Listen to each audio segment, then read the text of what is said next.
she looked was way beyond compare. How could I dance with another? Oh, the dice on her standing there.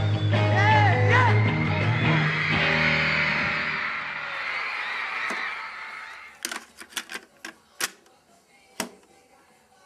What's your name? I don't know. What's the trouble? They're gone. Who's gone? I've been up. What are you going to do now? Go home and cry.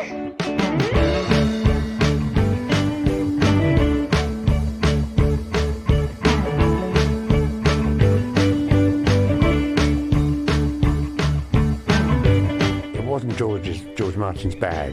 He wasn't interested in rock or guitar groups. George's bag was like the Goons, comedy records and stuff like that. So it was Ron Richards that turned up and was left to Ron and myself to produce Love Me Do. And it was 2 or 3 weeks later, I think, when they came in again. But before that, Ron had reported back to George Martin, saying that he thought Pete Best had got to go, that he thought his drumming wasn't good enough. I didn't agree, as I said, because it wasn't how he was playing, it was what he was playing.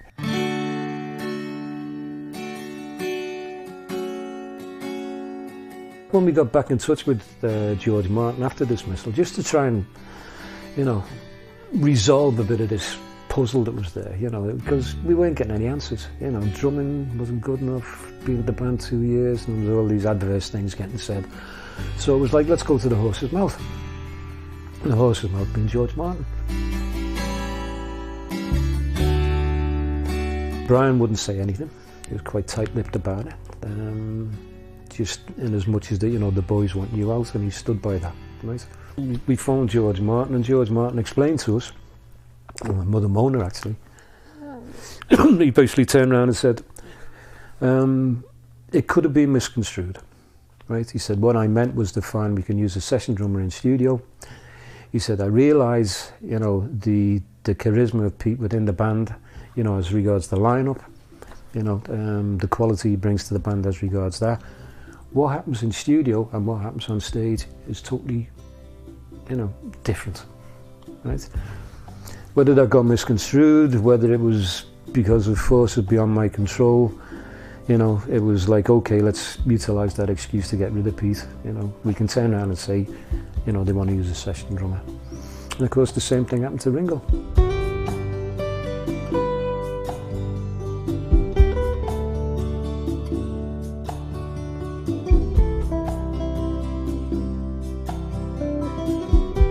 The other 3 guys, Paul, John and George, had seen Ringo and knew Ringo. Ringo came into the group, so then we started doing Love Me Do again. This time with George Martin. I think Ron was in there as well at the same time. It was a double production job. And again, Ringo's drumming did not impress. And I was dying to say, it's not how they're playing, it's what they're playing. But I thought, well, I better keep out of it, keep stum. And the next thing happened was that Ringo was taken off and a session drummer was brought in, a session drummer called Andy White, who I knew very well. I knew all the session guys. And he came in, and Andy had listened to their head arrangement, and he started playing almost exactly how I thought it should be played, funnily enough. And I thought, that's how it should be done. And of course, that's how the master was achieved, with Andy White playing drums for Love Me Do.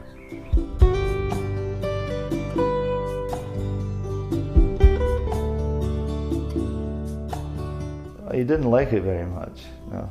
But we didn't speak, apart from just saying hello, that's all, being introduced. Yeah, I think he talks about it still. Funny thing is, it's usually thought that George Martin booked me, but he didn't really. It was just a quirk of fate, he couldn't make that morning session, George. So he had a guy called Ron Richards, who was also a producer, and book a drummer. And I'd worked for Ron quite a lot. So he booked me, being the rock and roll drummer, you see. And that's came about. He actually did the session, Ron. And George came in towards the end of it.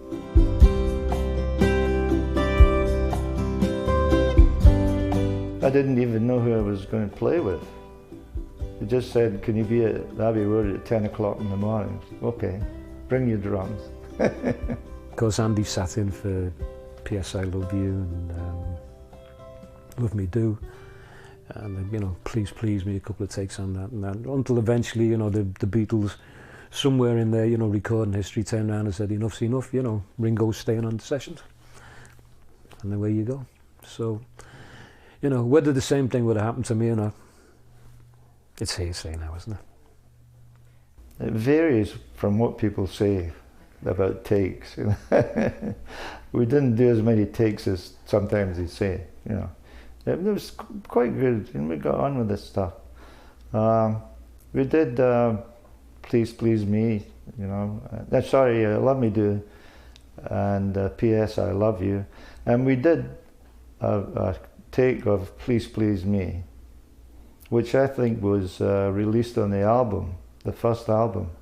Although Ringo played on the single, which was the big hit of Please Please Me. I mean, you can tell Andy White's version and Ringo's version of Love Me Do. Ringo's a little bit heavier. My version was totally different. And I think the unfair thing about people who sort of listen to my version and sort of compare it with Andy's version and Ringo's version is that mine wasn't a finished version, right? That was dropped in a couple of tracks. And that was just dropped for the edification of letting George Martin and the sound engineers know what the song was about, okay? And, you know, to let them think about it. And of course, the next time they came back, you know, they'd have a better idea as regards what the arrangement was. So, you know, when you listen to it, I listen to it, and it's like, well, yeah, it's not a finished recording. You know, it's like a glorified demo. You know, that's one way of looking at it. What are your favourite Beatles tracks? Love Me Do, Please Please Me. That boy took my love away. Drumming wise, I don't think it made a lot of difference, but there was an almighty kerfuffle outside here when they made the change. But this boy wants you back. The very first night that Ringo appeared here, there were dozens of girls outside here with placards saying Pete forever, Ringo never. And George Harrison actually got a black eye from one of these girls coming into this club because of this. But eventually it all settled down, and Ringo became an integral part of the group. Pete was a great, noisy, loud, thumping drummer.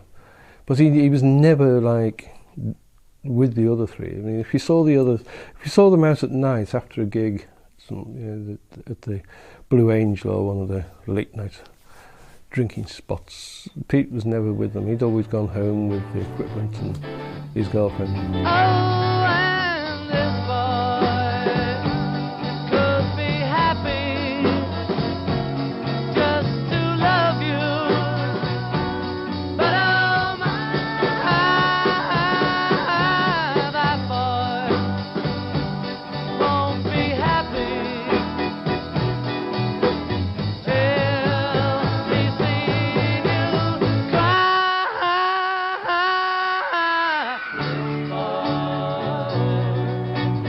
I can best answer that, I think, by quoting John Lennon, because at the very beginning I asked John what the situation was with Pete Best, and John said, Pete Best is a great drummer, Ringo Starr is a great Beatle.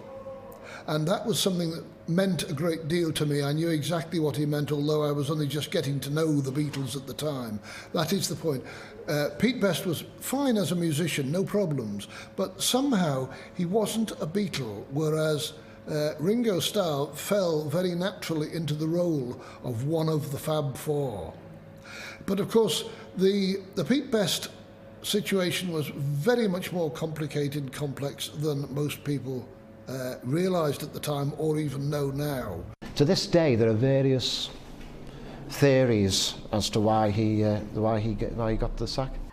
That is the unknown question. There's so many stories, you take your pick. Lots say it was jealousy of his good looks. I tend to go along with that one, really. Because, believe me, he was as good a drummer as Ringo, if not better. He put the Mersey beat into the music of Liverpool. That was Pete Best. I think it was a 2-year period. Okay, my time with the Beatles, this is the way I would express it. It was a 2-year period which was full of adventure, right? There was sadness because there was death, you know, with Stu's, you know, brain hemorrhage. But it was always fun because we were doing things and we were crossing boundaries and doing things that other bands weren't doing. And it was always exciting. It was always each day you look forward to it. It wasn't like waking up and going, oh God, here we go. What are we going to do today? It was like, let's wake up and let's get on with life. That was it. That's why the time passed so fast. You know, it was so exciting. There were so many things going on, different directions. You know, it was great to be part of.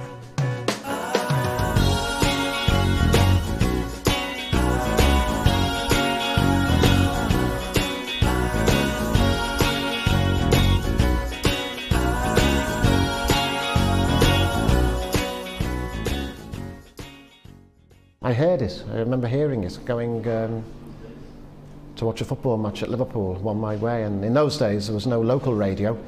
There was usually used to be Radio Luxembourg or something, and I always used to carry a transistor to get the football results. And the Beatles came on actually, and I thought, great, you know, we've heard them live, now they've made a record, it was Love Me Do. Let's be honest, EMI did not do a good promotional job on the Beatles in the beginning at all. They picked up rather late on the Beatles' success and didn't see their potential at all. I mean, I have it on first-hand authority from somebody who was in the actual meeting that at a meeting of all these sort of promotional people and everything, EMI tended to have this each week before each week's releases were discussed, and it was decided what kind of priority they would have for promotion purposes. And at the appropriate meeting when Love Me Do, the first single, came up, the head of promotion virtually sort of embarrassed George Martin by sort of saying, you know, George, what are you doing? This is rubbish. You're never going to get anywhere with this. So knowing that, it wasn't very surprising to find out that EMI had downgraded. I mean, they had different levels of promotional activity, as it were, and the Beatles were at the very bottom of that week's pile to get perhaps one sponsored play on Radio Luxembourg or whatever it was, and no more. But I've spoken to quite a few people who were around at the time who remember hearing it and going, oh, the Beatles, they're an R&B band, and being quite shocked by how raucous and sort of rough it sounded compared to the other things that were coming out of England at that time. Now, it's very hard to imagine that in the wake of what came afterwards when you hear what the Stones did a year later.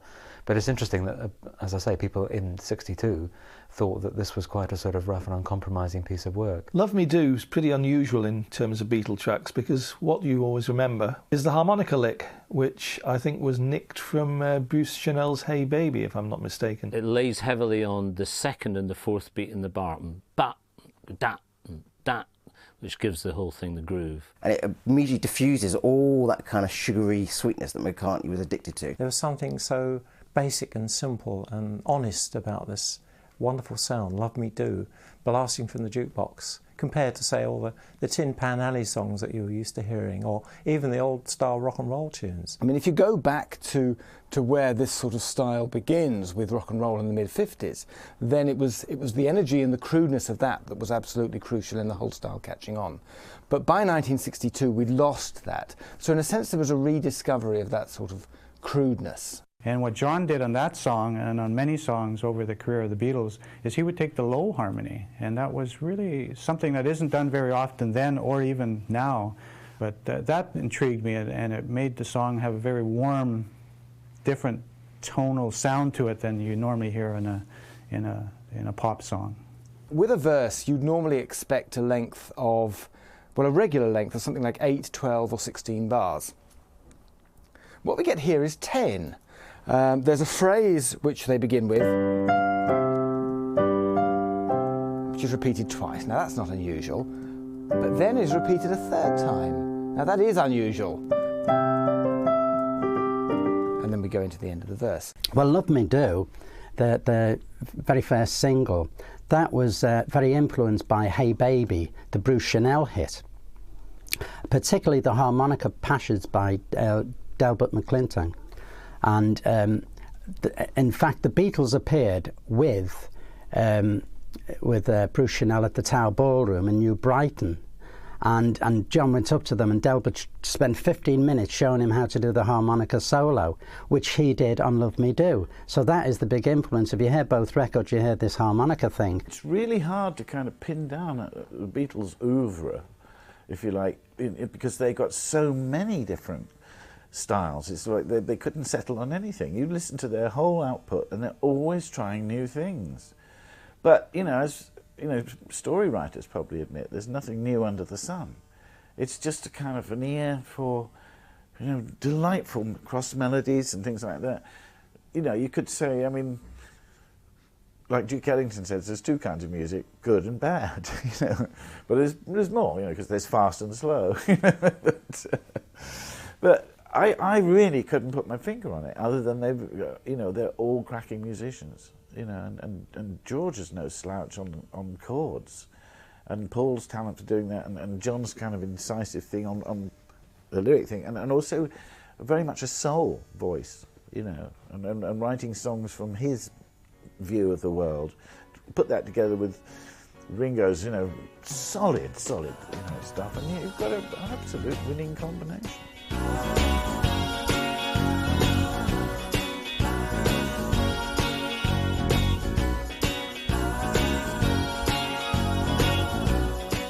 I first met the Beatles rather belatedly, actually, at a time when Brian Epstein had asked me to be their PR. He said, leave Decca, join me at NEMS Enterprises, open the new London office, in fact, for me, and let's go from there. I'm going to have a lot of other artists as well, and I think he named Jerry and the Pacemakers and named Cilla Black, and said all these artists will be coming along soon. I'll need to open a press office in London for them. Will you come and head that up?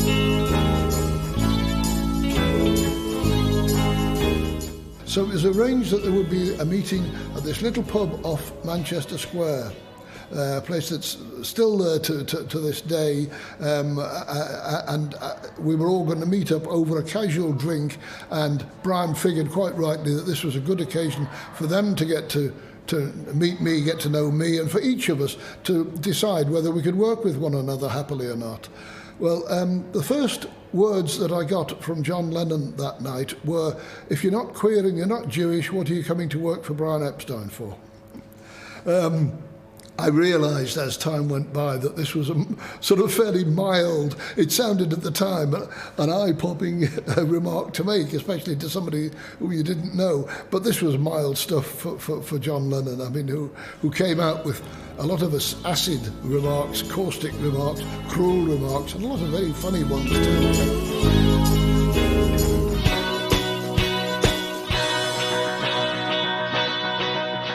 Throughout that evening at this pub, the role of host for the evening was immediately assumed and played very, very well by Paul McCartney. And my first lingering memory of him is how he went round us all, round the rest of the group, round myself and my wife and indeed Brian Epstein, the roadies and everybody, and asked them what they wanted to drink.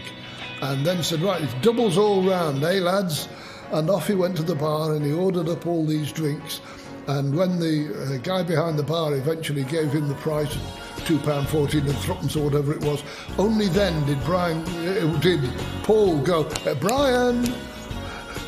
So although the genial host Paul McCartney had been seen to host the occasion and buy a round in, it was Brian Epstein who actually paid for it, picked up the tab.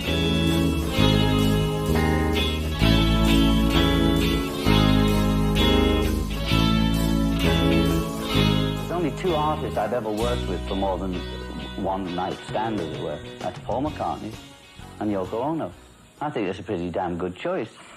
Because in the history of the Beatles, Paul met me the first day I did Bebopaloola live on stage, okay? And a mutual friend brought him to see my group called the Quarrymen. And we met and we talked after the show, and I saw he had talent, and he was playing guitar backstage and doing 20 Flight Rock by Eddie Cochran. And I turned around to him right then on first meeting and said, "Do you want to join the group?" And he said, And I think he said yes the next day, as I recall it. Now, George came through Paul, and Ringo came through George, although, of course, I had a say in where they came from, but the person I actually picked as my partner, who I recognized had talent and I could get on with, was Paul. Now, 12, well, however many years later, I met Yoko. I had the same feeling. It was a different field, but I had the same feeling. The Beatles proved that you could have a self-contained songwriting team within a group. I mean, originally, when they'd made their breakthrough with Love Me Do, their producer, George Martin, wanted to foist a song from Denmark Street, which is sort of Britain's Tin Pan Alley, onto them, called How Do You Do It? But they made such a pig's ear of it that he said, well, what else can we do? And they sort of came up with Please Please Me, which impressed him immensely. And I mean, as soon as they'd actually finished recording, he said, "Gentlemen, you've made your first #1 record." Last night I said these words to my girl. I know you never even try, girl. Come on, come on, come on, come on, come on, come on, come on, please, please, please, oh yeah, like I please you. Please Please Me, the Beatles song, was quite unusual and quite different from a lot of the recordings of that era, because George Harrison's role in the band was lead guitar, but not, as we know, as a rock god lead guitarist. You know, he was a supporting role to the vocals. And on that particular song, what they did was they doubled the vocals with the lead guitar, which is quite unusual.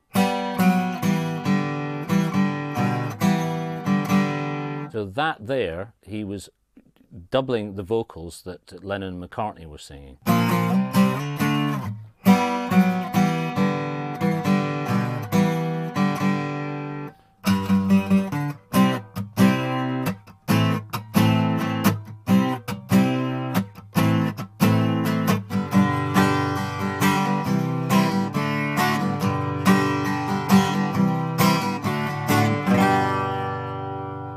Please Please Me, the second Beatles single, the first #1.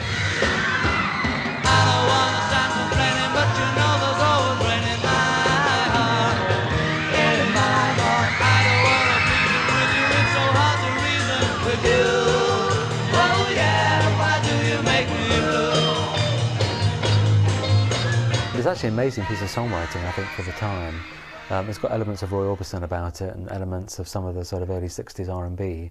But it's the first real Lennon-McCartney song that's got that sort of indefinable something that is magic. They were thinking of it as more of a Roy Orbison type of a ballady type song.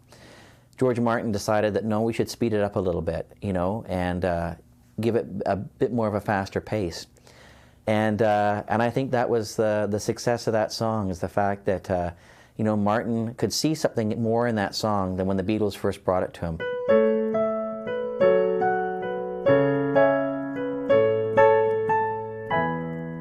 Now that really is quite climactic, and it works extremely well. Very, very simple. It's a very overtly sexual invitation from Lennon. You know, there's sort of the way that when it gets to the chorus, it's come on, come on, come on, come on, come on, come on, please, please me.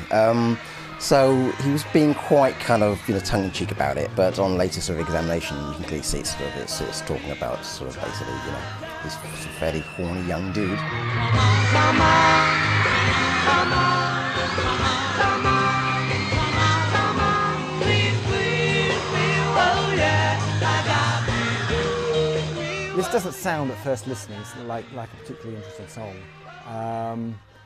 And I think the reason it works is probably two rather subtle features, neither of which are common, certainly in, what were we calling it then? Beat music at the time, or popular music wider, perhaps.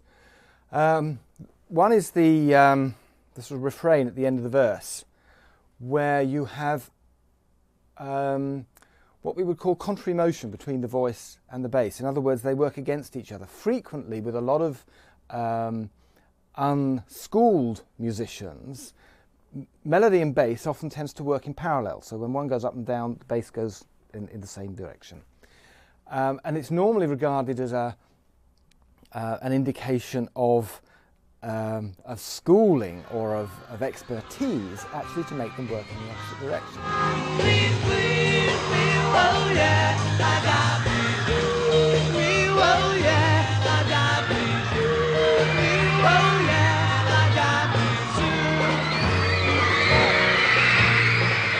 It's rather like when you hear a choir, a church choir, you get that feeling of warmth and contentment coming from it. And also, I think this is part of the Beatles' secret, really, is that they seem to be singing directly to you.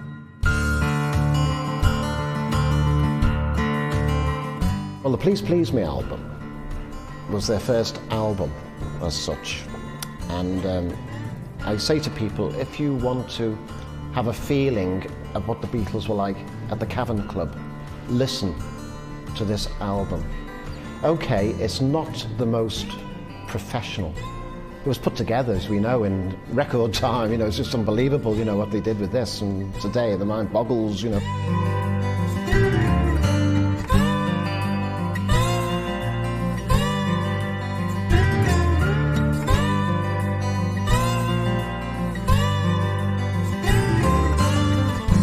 There's 3 sessions, 10 to 1, 2 to 5, 7 to 10.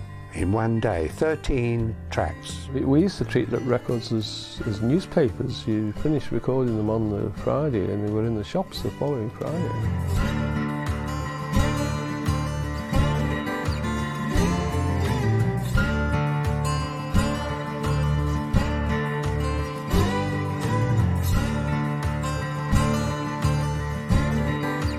Remember that at this period, albums were basically there to resell the single to people who'd already got it and to put in some padding just to make it album length. And something like Please Please Me begins to feel as if it belongs, all those tracks belong together. 10 of the tracks were done in one day, one 15-hour day. I mean, to stereo, it's like amazing that, you know, that they arrived at such quality. And the Beatles, they did it all live, and they were just so young and really inexperienced, and they just fell right into it. They were made to do what they did. In 1963, nobody particularly cared about albums. It was a very small market, mostly aimed at adults who could afford these very expensive records. I mean, as far as kids were concerned, they used to have to save up to buy a single, never mind an album. So really it was just a way for the record company to make a bit of extra money, and for the performers as well. So there was no great thought that went into it whatsoever. It really was just a question of getting as many songs onto tape as quickly as possible and getting another record into the shops to capitalise on the success of the single. So in that context, it's not a bad record. I mean, you consider it was all pretty much made in one day, but it sounds very amateurish, I think, compared to what was soon to follow.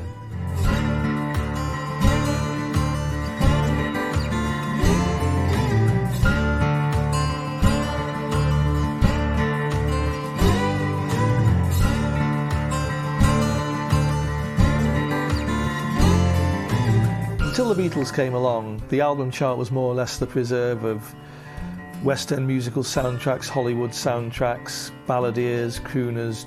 So while we look back at the albums now, and it's hard to judge what their impact was, I think certainly running through the 60s, the albums became more important because the Beatles were important.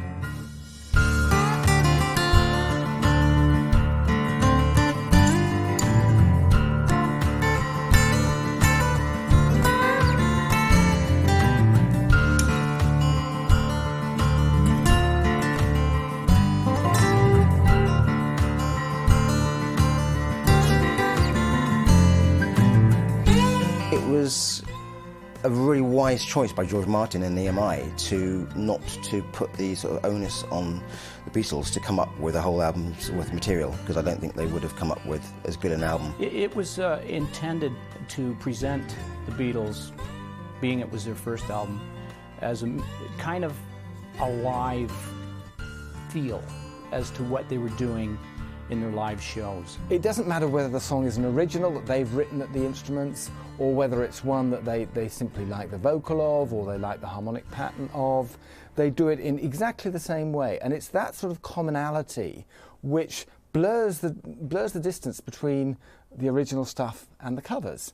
So you come to something like Twist and Shout, and because you're used to the way that the Beatles approach it, if you didn't know the Isley Brothers original, it's a Beatles track. The last track was going to be Twist and Shout, which John Lennon was going to sing. Well, by that time, his voice was pretty shattered the whole day, you know. And the funny thing was that on the grand piano, the chapel piano down in number 2, which was shut, of course, I didn't use that, was a big, do you remember those jar, you probably don't, but a big jar of confectionery jars that they had. That was filled with hacks, the throat sweets, that was full with that. But funnily enough, by the side of it was 2 cartons of Peter Stuyvesant cigarettes, which of course they did smoke as well, quite a few during the day. So I don't know what was, you know, whether the hacks were there to cancel out the result of smoking or the result of singing so much during the day. Anyway, we came to do Twist and Shout, and you know, he could barely talk properly, and so I thought, well, I've got to get this in one take. So I better not, you know, mess things up. So anyway, we did. We got it in one take, because I don't think he could have done take 2. And in my opinion, it's one of John Lennon's finest vocals of the actual record. Done with a terrible sore throat. He had a cold. They'd already recorded something like 10 or 12 songs that day. He had one last vocal left in him, and that was it. On stage, it was the great rabble-rouser. It was an enormous climax in lots of ways. I think for the audience, it was the one that got the girls really, really excited. The Beatles jerked around on stage as they performed it in a very convulsive kind of manner, and it brought all sorts of illicit longings to the loins of their fans, I think. Well, shake it up, baby. Shake it up, baby. Twist and shout. Twist and shout. Come on, baby. Come on, baby. Come on and work it on out. Work it on out. Work it on out. You know you look so good. It's hard when you're a big fan of somebody to copy their work, because you never imagine you can do a good as job as what they did. And I think the Beatles surpassed it easily.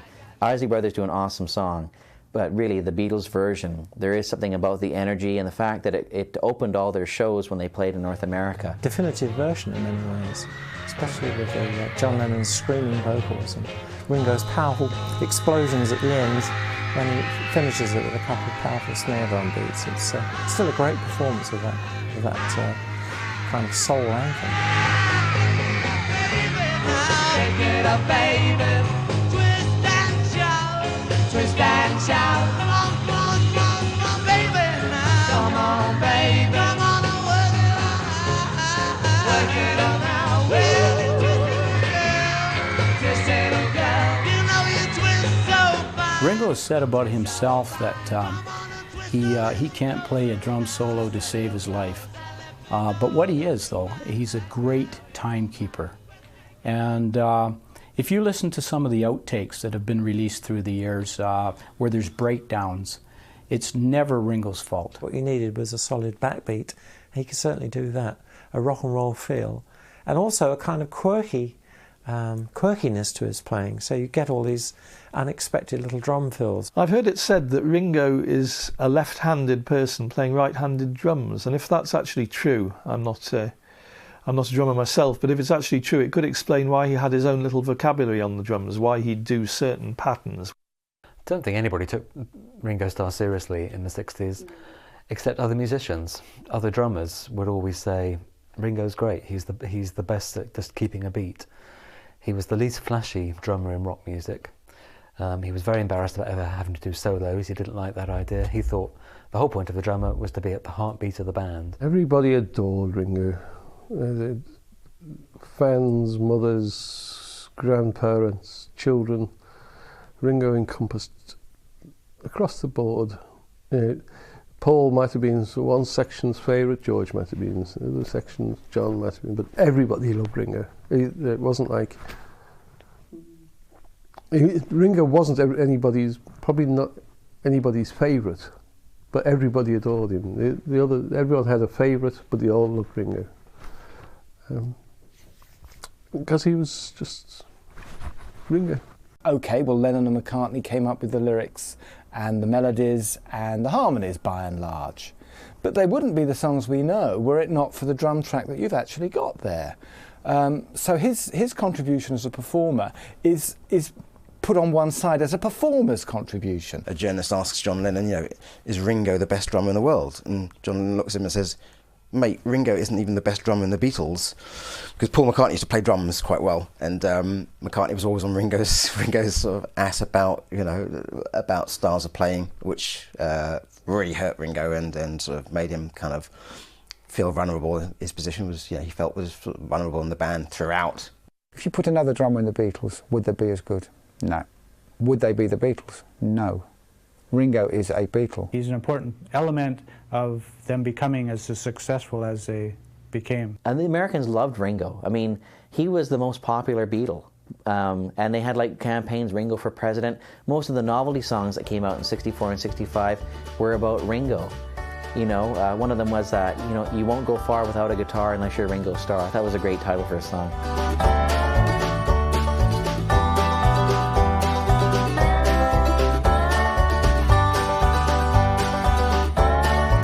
Maybe we can start another controversy here. One of your countrymen was here yesterday or the day before he returned to England, or on his arrival in England.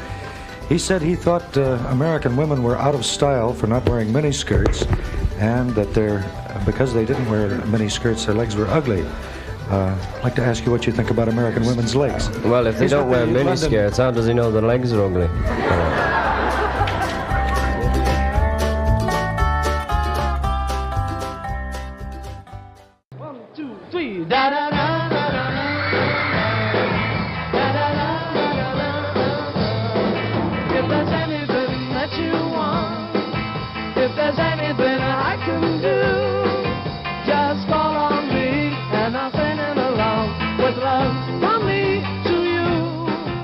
From Me to You has the familiar Lennon and McCartney credit. And in those days, Lennon and McCartney actually did write the songs together. They were on the road touring extensively, and so the half an hour here and 20 minutes in this hotel room and 3 hours before this show, John and Paul were sitting down and writing some of these songs that would cement the Beatles' musical sound. I got arms that long to hold you and keep you by my side. I've got lips that long to kiss you and keep you satisfied. And most songs are 2 verses, then a chorus, and then a solo, and then it's repeated. But they go right into the chorus right off the bat, and then go into a verse. And it brings some excitement to the beginning of a tune where you kind of go, whoa, what's that? And it's got the trademark in the middle of it from the Beatles, which they were well known for. And if you look at the construction of it, it's a very cleverly constructed little pop song. 8-bar verse, followed by another 8-bar verse, followed by an 8-bar middle 8, let's call it, and then another 8-bar verse. So you've got a standard AABA 32-bar form, which is not a key element of rock and roll as they would have inherited it, but it comes from the sort of Tin Pan Alley tradition. They'd sort of gone and looked into jazz standards, classical music, and looked at how material was constructed, and they've come up with, From Me to You, and it became a winning formula, and they employed it sort of countless times later as well. They're beginning to get a formula, but it's the middle 8s and the verses and the changes from the verses to the chorus that give them the keys, and the harmonies between John and Paul, which make it very clever. Construction is all important, really. It's just the sort of interplay between the voices, and the message of the song is like From Me to You. What a wonderful way to establish a relationship, really.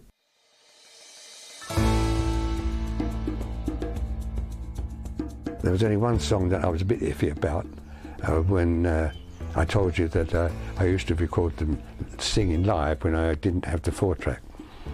And so to do that, I had the vocal mic on a figure of eight configuration with the dead side looking at the group, microphone I'm talking about.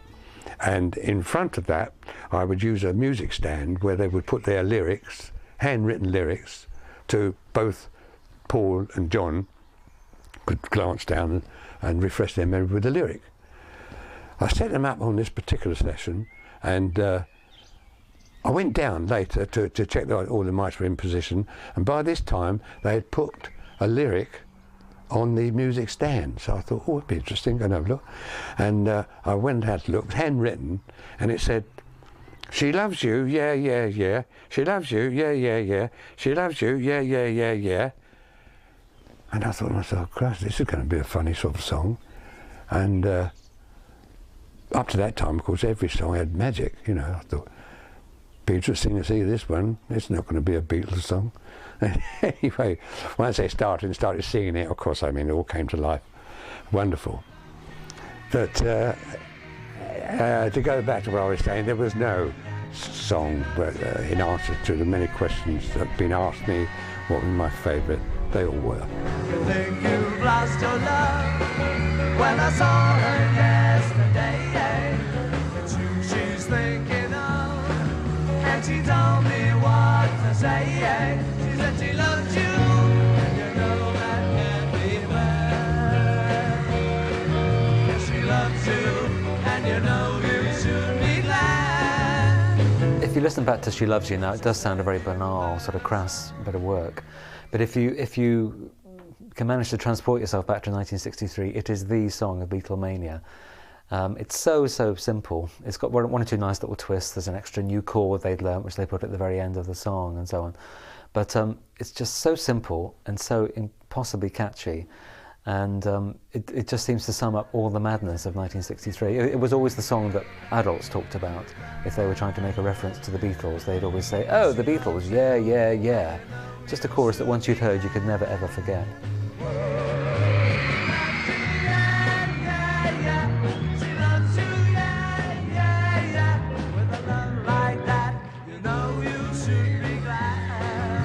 Yeah, yeah, yeah. You know, I mean, not brilliant lyrics to say the least, but certainly very historical, and it just shows you how simple that rock and roll could be. And it was a massive hit. I mean, massive. It went in there and stuck for weeks, and you know, they were selling 100,000 a day, for Christ's sake. You know, it was unbelievable. I mean, it just had all the ingredients of a great pop song. Great strong melody, great hook. That's the thing they knew about, you know, they knew how to get the hook of the song across, the chorus of the song across. What's great about the track overall, my favourite aspect of the track is the Ringo's drumming. I think it's really like superb, and you know, Ringo doesn't really get the accolade he actually deserves, I think. What you've actually got there is what will become 10 years later the verse, pre-chorus, chorus of mainstream pop and heavy metal. So if we threw away She Loves You, we'd lose the whole next 50 years of development, really.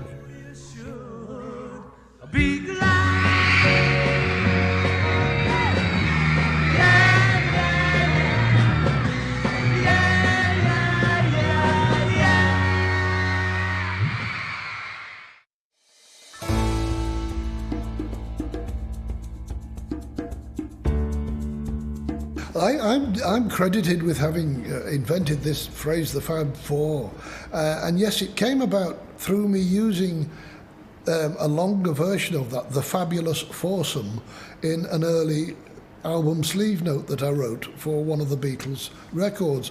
And I was then writing a press release shortly afterwards and looking at this album sleeve, and I thought, oh yeah, I'll use that again, Fabulous Force. And then I thought, no, that sounds a bit pompous, a bit highfalutin. The Fab Four, that'll do. And you know, to my amazement, it caught on. The media used it. The media immediately used it as often as they were using the word Beatlemania, and both the things have lived on till this day. Everybody still today talks about the Fab Four.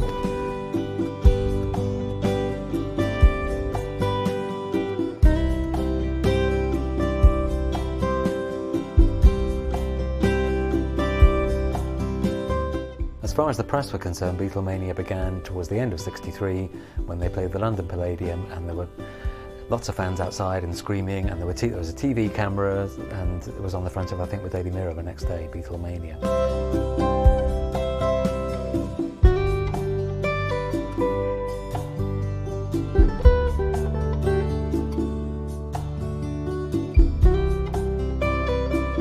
The phrase Beatlemania was first coined in autumn of 1963 when the Beatles headlined a programme on ITV called Sunday Night at the London Palladium, which was the very pinnacle of orthodox British show business, you know, with its sort of dancing troupes and jugglers and its sort of beat the clock interlude, all that sort of thing. And at that time, I mean, I think that the British public needed a break from very serious news. There'd been a lot going on. There'd been the Profumo scandal, the great train robbery. That's the usual sort of East-West, black-white tensions, and the West Indies had beaten us at cricket. And what we wanted was something a bit sort of jovial, you know, something a bit safe. And there it was.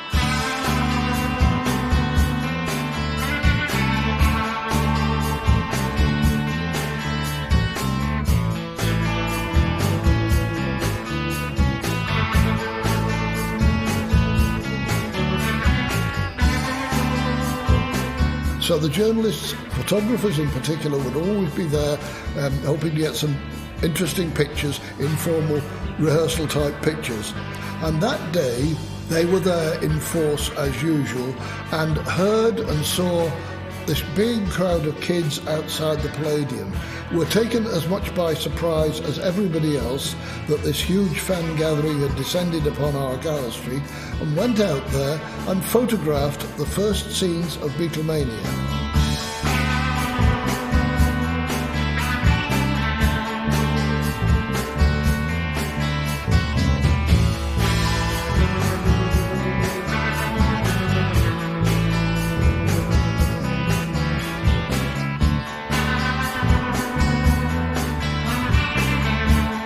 The Beatles actually impinged upon the British public at large at a time when the sort of die-hard fans were wondering if their latest single was they got into a rut, what with From Me to You sounding a bit too much like Please Please Me.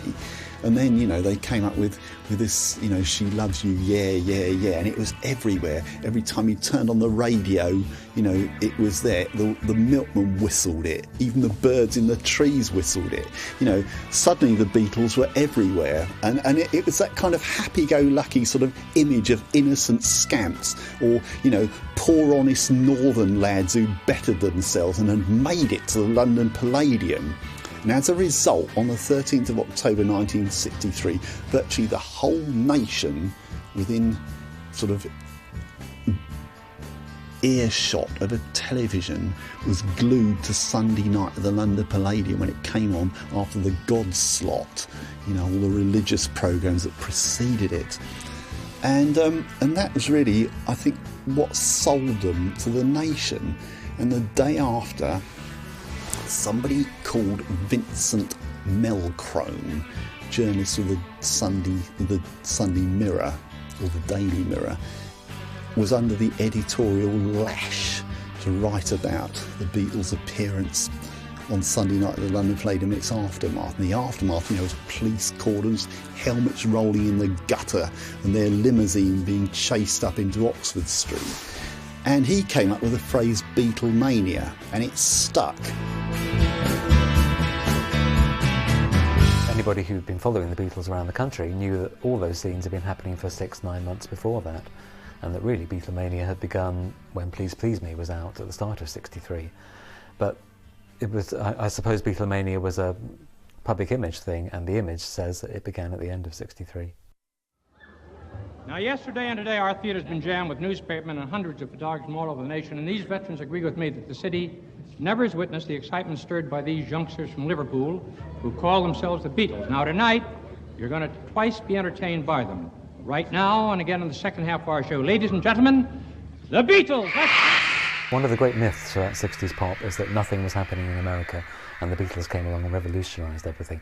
It's just not true. The two biggest groups in America in 63, 64 were the Beach Boys and the Four Seasons, and they were pushing each other all the time to do more and more innovative songs and innovative records. Meanwhile, you've got Phil Spector making some of the greatest records of all time. And there were some wonderful country things coming out of Nashville. Soul music was kicking off. You've got Sam Cooke, Otis Redding just starting out, Ray Charles in his prime. It was anything but a desert. But what the Beatles did was bring an entirely new sort of atmosphere of freshness and Englishness, which hadn't been seen on the American pop scene before. It was almost as if, you know, that they were saying that we do not have to accept second-rate status to the Americans anymore. You know, we're not imitating the Americans, we are us. And all the wheels of the universe came together at the same time. They had the right image, the right people in them, the right producer, the right record company, the right manager. They were fully mobilised by the time they hit the States in 1964.